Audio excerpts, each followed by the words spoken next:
Hey, I got to thinking the other day that I don't always have a way to sit down and share my thoughts with you face to face. It's easier to talk face to face, but it's not always practical. Maybe I'm not available, maybe I'm gone, maybe you're not available, maybe you're gone. So I thought I would record my thoughts and then they can be available for you whenever you want them, whenever you need them. And if you ever need to talk, you can always DM me here on YouTube. So I'm going to start at the beginning. I made up the Broken 242 group because I saw the need for people to not be alone, for people who are struggling to have a resource that they could use to make it through their struggles. This isn't a counseling thing. It's a one person supporting another person by listening and understanding and being there for them. Broken 242 has its foundation in Acts 2, verse 42, where it says, "They devoted themselves to the apostles' teaching and to fellowship and to the breaking of bread and to prayer."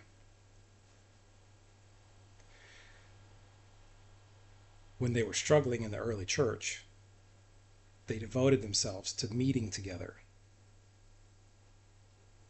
and studying what God said, eating together, fellowshipping together, and praying for each other.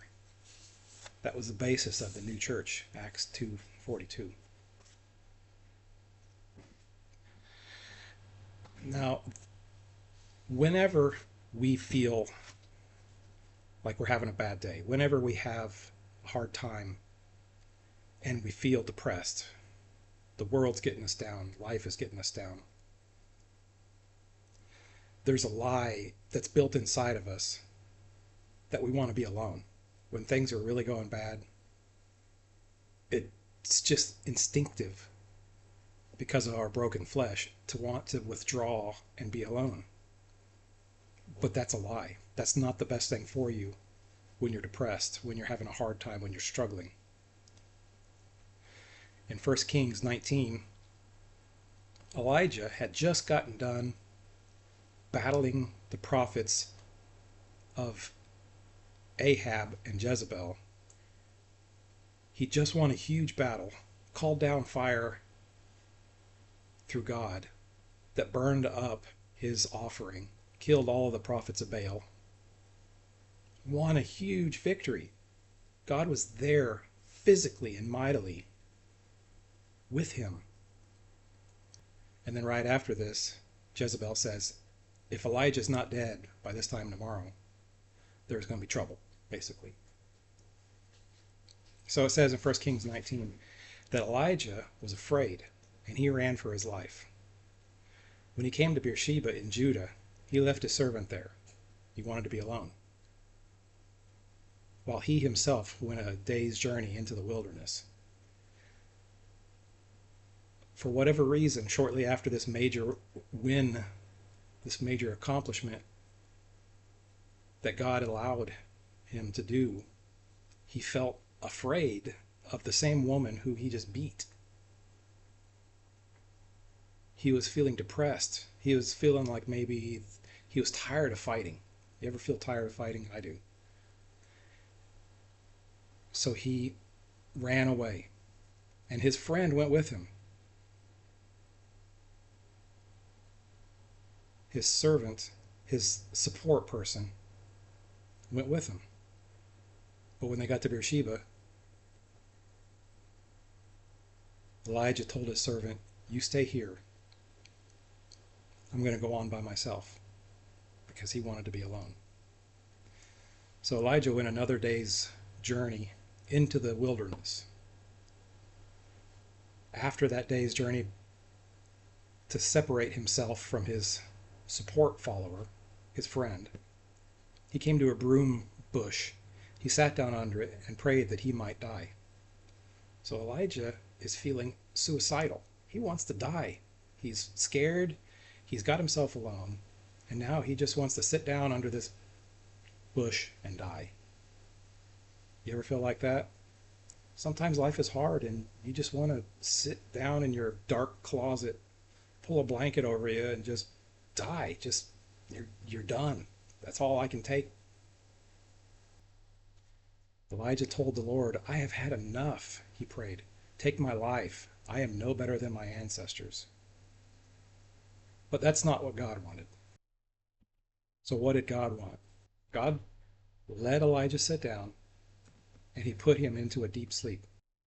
Then it says, all at once an angel touched Elijah and said, get up and eat. Elijah looked around, and there by his head was some bread,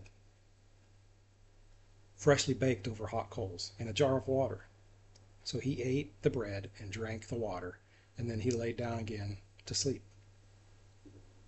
The angel came back a second time and touched him and said, get up and eat, for the journey is too much for you.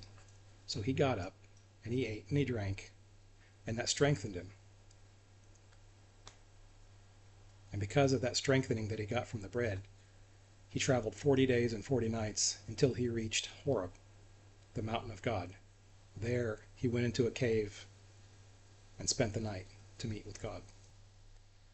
So Elijah was alone, but God wouldn't let him stay alone.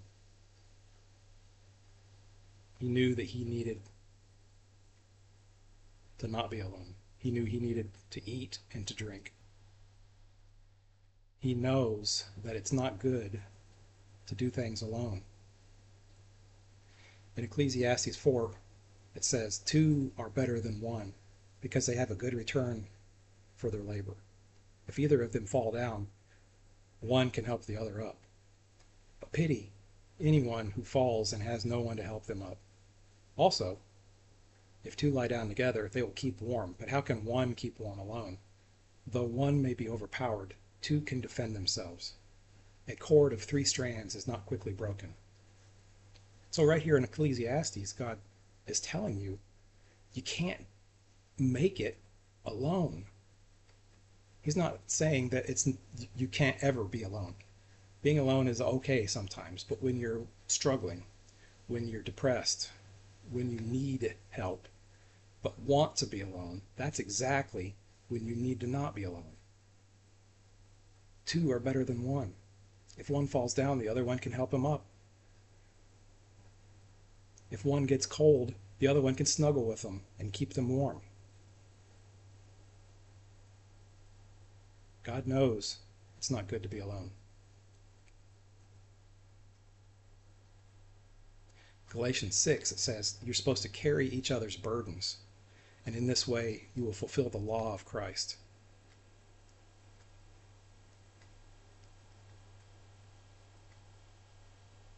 You're supposed to be together with other people. If you're wanting nothing more than to be alone, look at your life. It's probably a place in your life where you do need somebody. You might not want somebody to be with you. It might feel annoying or scary or upsetting. It's not good to be alone. Friends, family, somebody to just listen, somebody to hear you and to say, you're not alone, I'm here too. Even if you don't get to actually physically be together, that connection is huge. In Matthew 22, Jesus said, love the Lord your God with all your heart, with all your soul, and with all your mind. That's the first and the greatest commandment, to love God.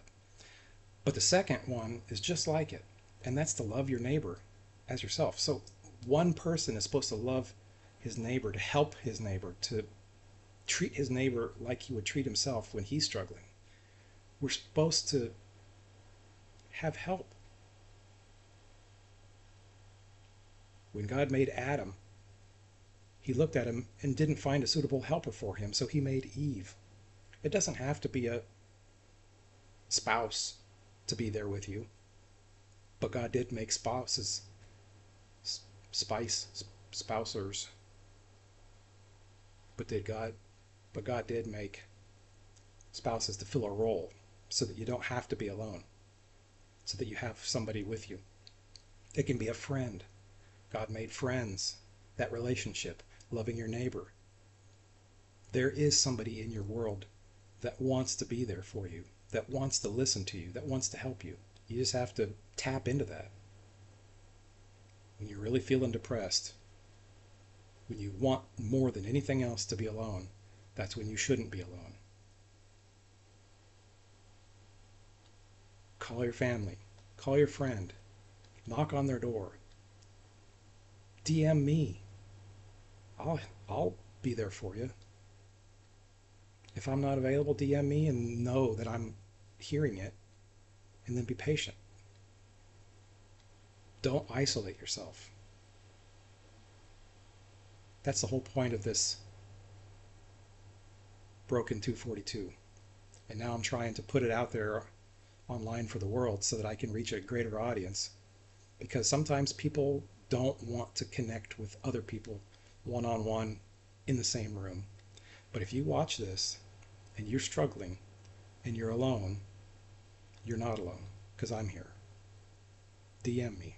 I'll watch the DMs and I'll respond. It's better to have somebody in your corner than to try to make it alone. Those who are with you, those who are trying to support you, they want to care for you. I want to care for you. They want to pray for you. I want to pray for you.